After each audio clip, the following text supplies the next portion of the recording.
May the words of my mouth and the meditations of my heart be holy in your sight, my Lord, my God, my Redeemer. Amen.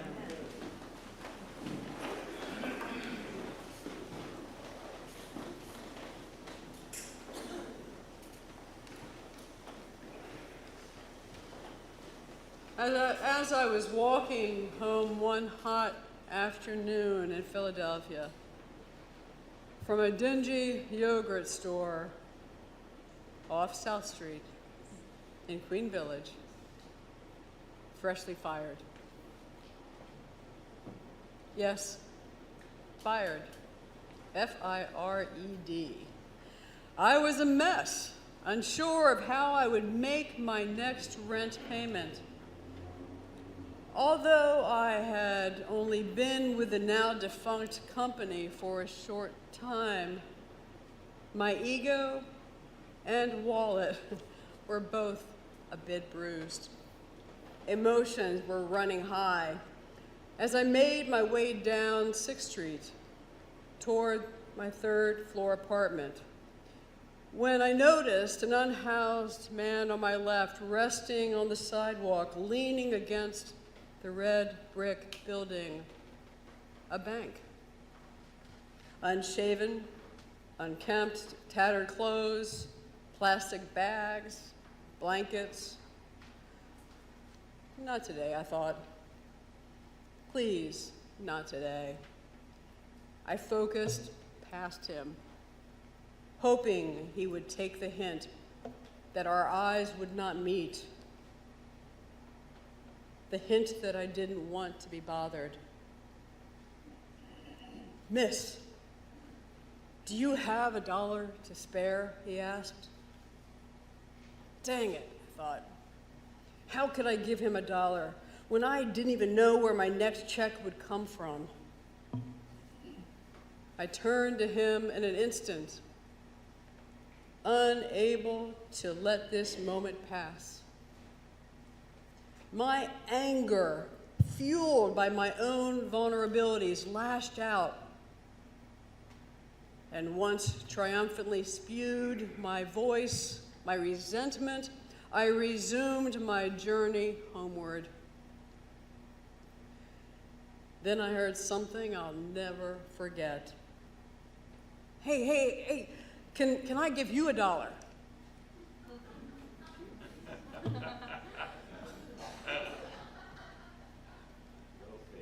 $1. He was willing to give me all he had when I, although recently fired from a simple job, had a roof over my head, running water, both hot and cold, a bed, food in the refrigerator, and a coffee machine that worked. That moment stays with me every time I pass somebody on the street, anywhere in my journey. In today's gospel, Jesus opens his parable with a wealthy man dressed in purple and fine linen, typically reserved for high priests. This unnamed man treated each day as another opportunity to indulge in luxury at the expense of others, failing to celebrate sacred time as Moses urged the people to observe. He was not one to adhere to Jesus' earlier teachings in Luke 14. When you give a luncheon or dinner, do not invite your friends or your brothers, your relatives, or rich neighbors, lest they may invite you in return, and you would be repaid. But when you give a banquet, invite the poor, the crippled, the lame, and the blind, and you will be blessed, because they cannot repay you. The rich man knew Lazarus by name, but chose not to see him, not seeing him as human, but chattel. Instead, he looked through him, showing a lack of compassion. Deuteronomy's mandate 15:7. If there is among you anyone in need, a member of your community in any of your towns, do not be hard-hearted or tight-fisted toward your needy neighbor. Lazarus remained outside, exposed to the elements, hungry.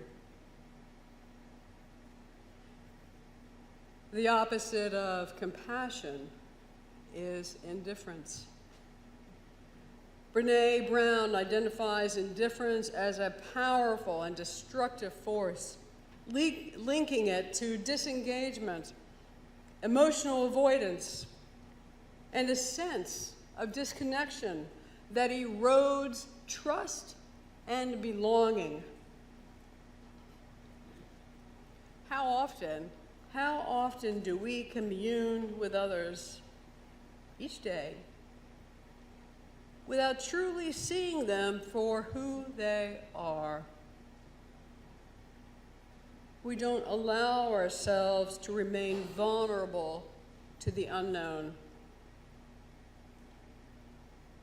A common scenario occurs similar to my first experience this morning, today, when we walk down the street, drawing closer to someone, a stranger, an acquaintance, a coworker, someone with different skin tones, perhaps sexual identity, learned stereotypes, and we avert our eyes to the side or pull out our phones to stare at this screen full of distractions instead of engaging.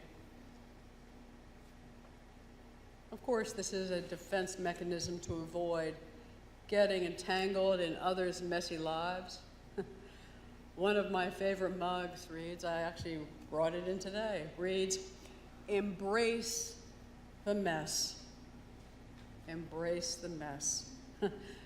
Newsflash, all lives are messy, including mine. Isaiah 58:7 proclaims, "Share your bread with the hungry and bring the homeless poor into your house.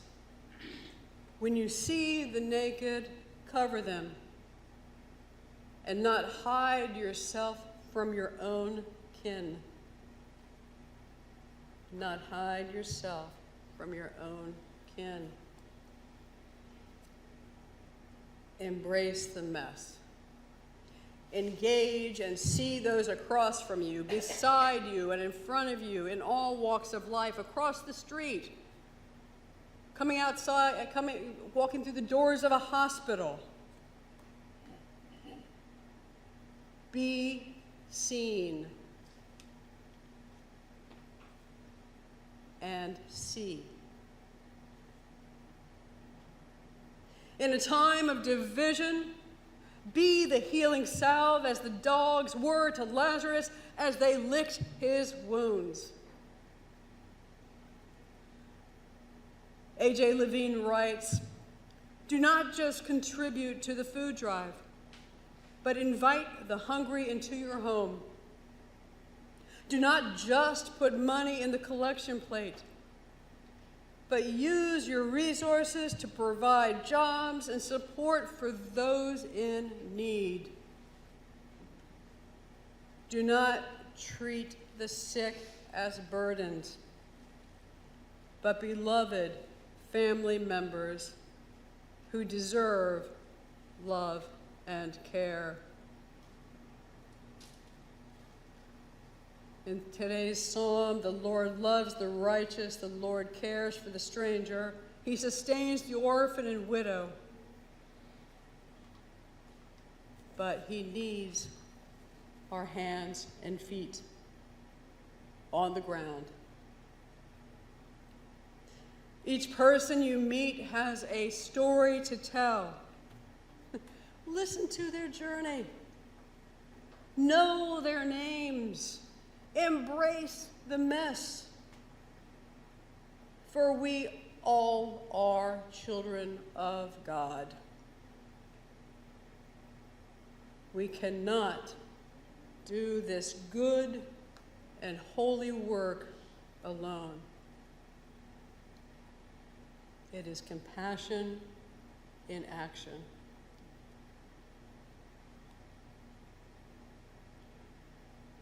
Today, Christ invites all to this table. Therefore, let us remember those who are not present, those who have passed away, those who were called, those who are hungry and thirsty, those who planted and harvested the grapes and grains for our feast, those behind bars, those who are immigrants, those at work today and in the unemployed, those who are ill, those who lack transportation, those who are depressed and anxious and afraid, those we exclude from our churches, those who cannot